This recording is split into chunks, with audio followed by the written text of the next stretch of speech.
All right. So I want to find the angle between u and v. So that angle theta is going to be given by the dot product of u and v divided, so it's cosine inverse of the dot product of u and v divided by the product of the magnitudes. So we got to calculate a couple things first. We only know one of these quantities. We only know the magnitude of u. So we have to find the dot product. Actually, no, we know two of them. Sorry, part A, we did the dot product. So we know the u dot v. In part B, we found the magnitude of u. So the only thing I need to find this angle is to find the magnitude of v. So let's do that first. Magnitude of v is the square root of the sum of the squares of these components. So you have to do a little arithmetic here.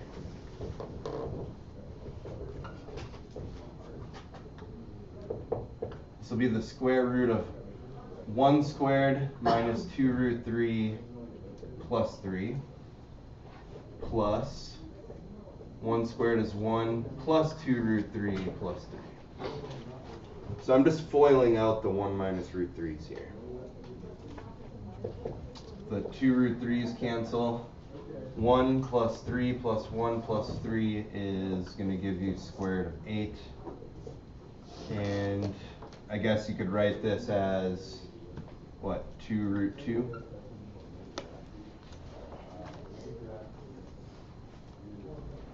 And then finally, the angle now is going to be cosine inverse.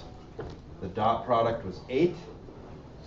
The magnitude of u was 4 times the magnitude of v, which is 2 root 2. 8 over 4 is going to give me 2 on the top. This 2 is going to go away. The inside just ends up being 1 over root 2. So I don't even need a calculator for this, because what's an angle theta whose cosine value is 1 over root 2? 45 degrees. So that's actually the angle. If you joined both these vectors together at the tail, the angle between the vectors would be 45 degrees.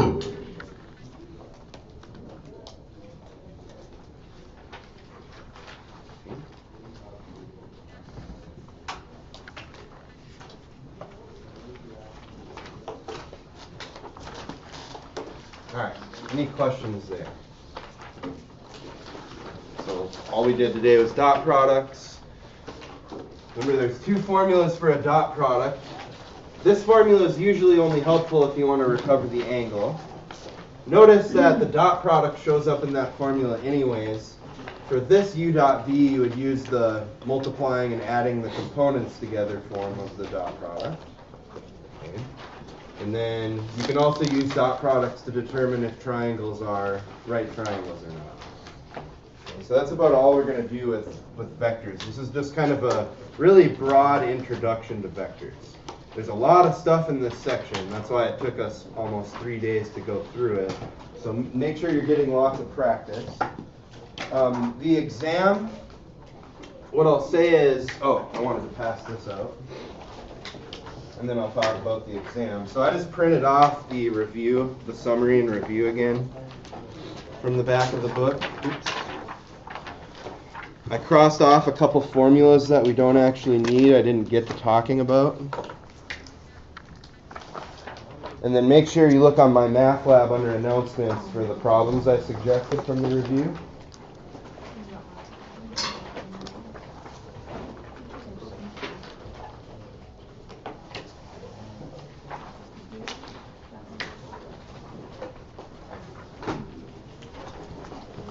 So what I'm going to do is, in these last like 10, 15 minutes of class, so 15 minutes, I'm going to tell you what to expect for sure on the exam.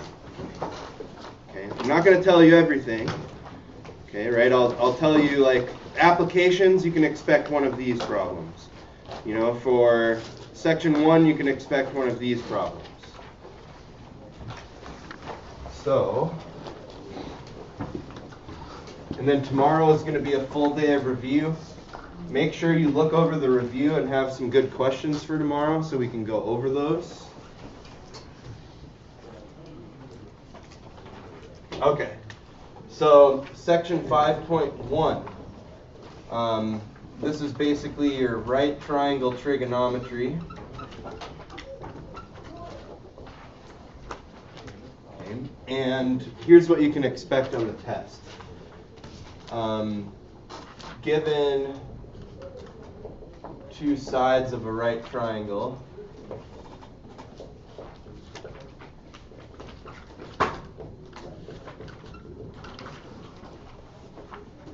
actually, here's one thing. Would it be better if I actually do some problems and then actually just print off a big list of what you should need to know rather than just wasting the time right now? Would that be better to everybody? Okay, so later this afternoon I'll type up section by section and all the things that you should really need to know. Okay.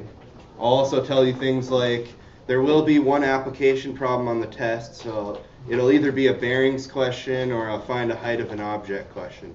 So I'll put together something like that so you know exactly what you should be expecting.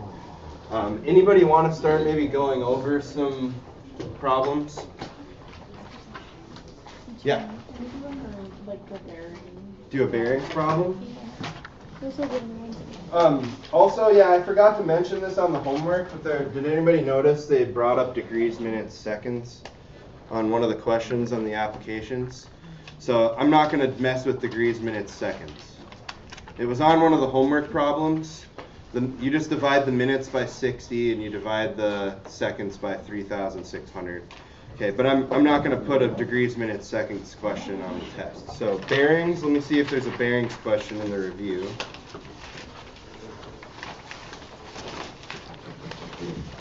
But I'll say this, those bearings questions are tough because you really need to have a good sense of spatial reasoning and understand what goes where and how to draw the angles. And yeah. I think 49 is a bearing question. 49 is a bearing? It's an airplane one. That's more of a question like we did with the boat yesterday. So I'm not sure which one. If I can't find one in here, I'll just make one up. How about I just make one up?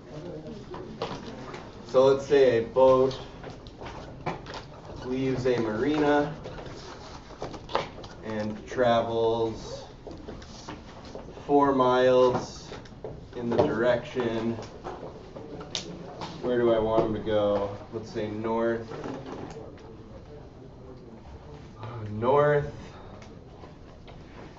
32 degrees west. So starting from the north position, 32 degrees to the west. So let me draw that first. So here's the marina. We're going to go from the north, we're going to go 32 degrees in this direction for 4 miles.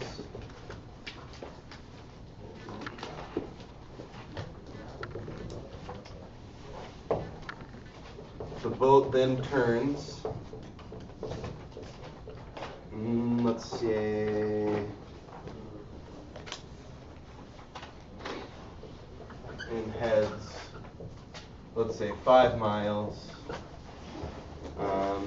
let's say south 20 degrees west. So you're going to go this way for 5 miles. And if I'm telling you south 20 degrees west, here's the south position, you're rotating 20 degrees. And then here's where the boat is.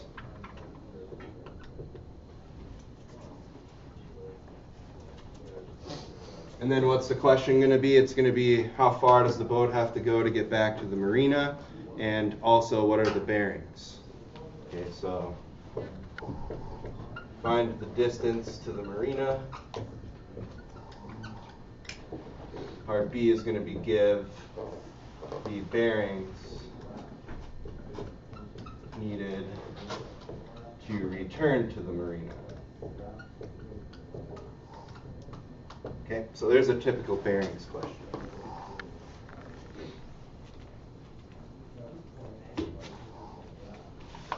Now, it might have been helpful if I got a couple other colors out. Because maybe what I should have done is said this was 32 degrees. And this one, I'll say the green is the 20. Now I can add the third side in. I'll do a dashed line. Well, I'll just do a solid line. And let me call that D for distance. Now, I would say it's helpful to draw all these vertical lines through all the points. I would do that every time. It helps you kind of know what to label where. So does everybody know how I got this 32-degree angle? Starting from the north, we went 32 degrees west. The second bearing is starting from the south, and we went 20 degrees west. Okay. Now, ultimately, your bearing is going to be given by this angle down here. Let me call it theta. The answer to part B is going to be south theta degrees, and that's actually rotating in the east direction. Yeah. Okay. So once we find that angle theta, which really just comes down to me finding this angle and this angle. Okay. If I can find this little angle and find this angle in the triangle, theta is just going to be 180 degrees minus those two other angles. Right? These three angles have to add up to 180. Question? Would that first angle just be 20 degrees? Yeah, this one up here. Yeah. Yep, because that's, you're thinking of whenever you take two verticals and you bisect it, right? This angle right here, alpha is the same as that angle. And then the other one would be 32. So Reed, you're correct. That's going to be 20 degrees. And then 32 to on the other side. Up here? Yep. Yeah, so this time it was easier. Some of them are more difficult than others. Okay, but if this angle is 32, this angle up here also has to be 32 degrees. So 52 total. Yep, so that total angle inside the triangle is 52. Now before we can find this angle, we're going to have to find, oh, and let me actually write the 4 back outside of this triangle.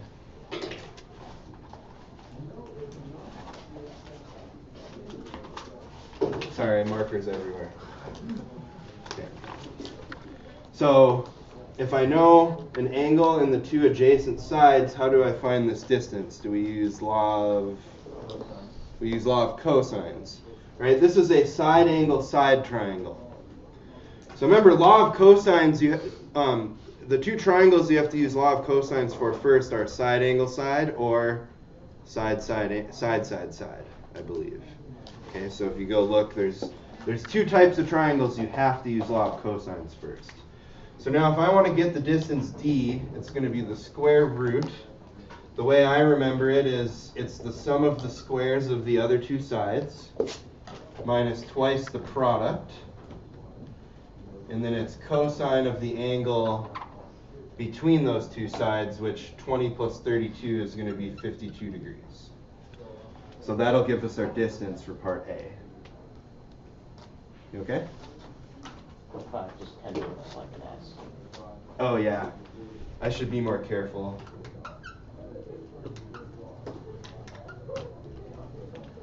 I try to make my 5s pointy so that they're easy to see.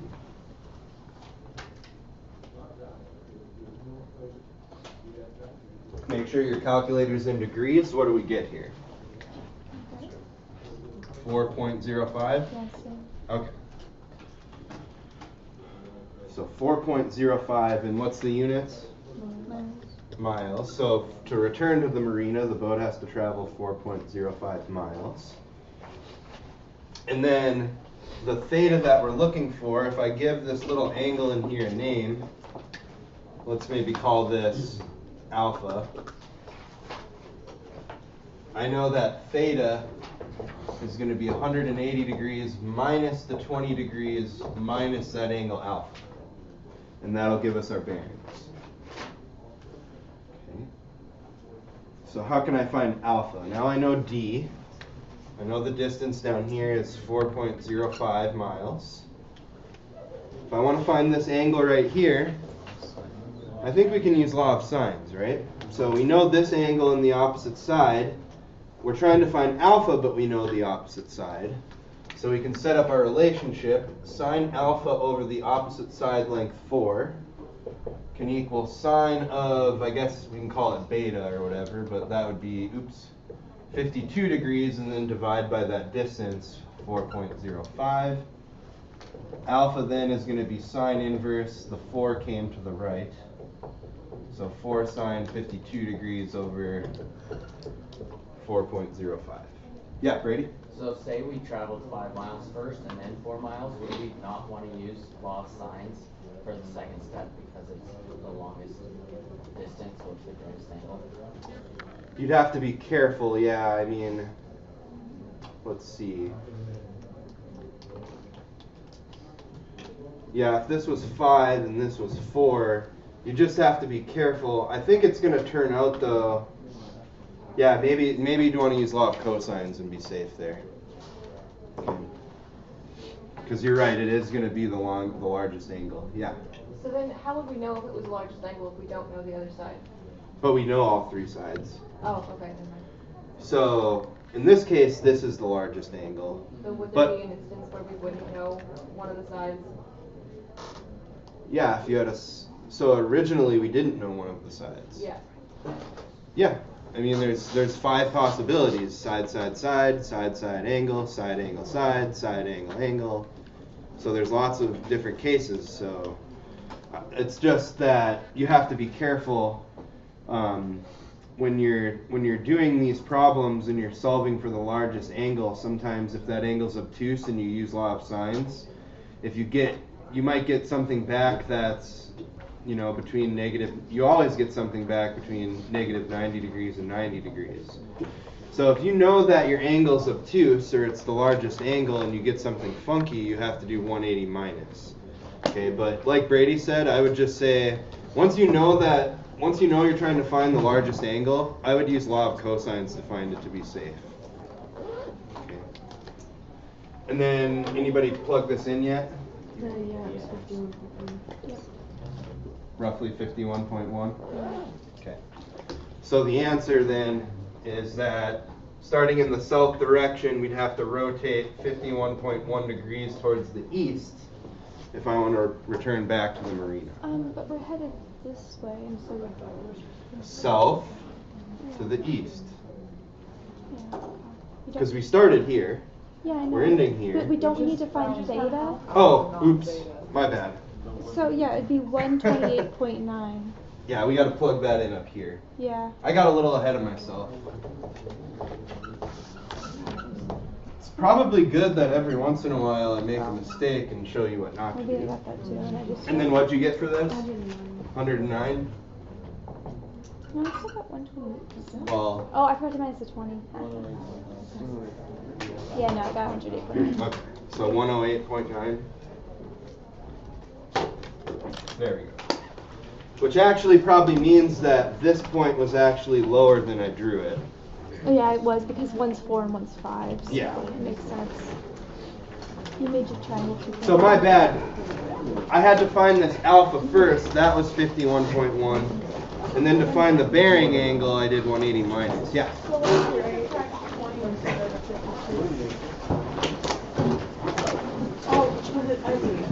Yeah, because I'm just working over here. Right. Yeah. Do you want our quiz corrections?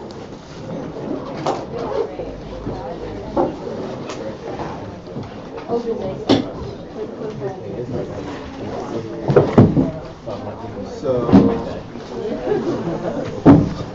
first of all, I'm not really worried about it. sine of 510 is plus or minus sine of the rest. Your angle ends up being in this quadrant. Sine is positive. So that should be a positive.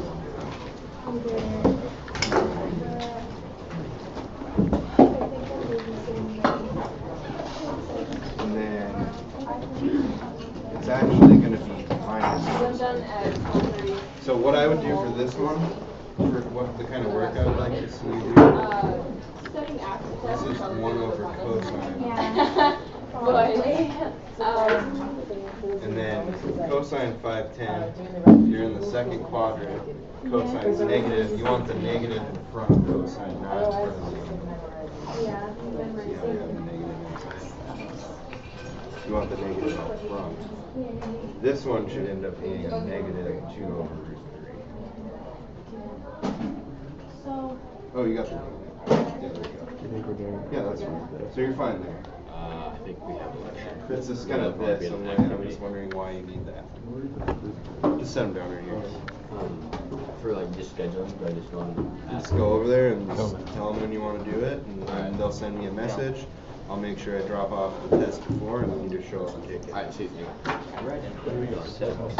Pay attention.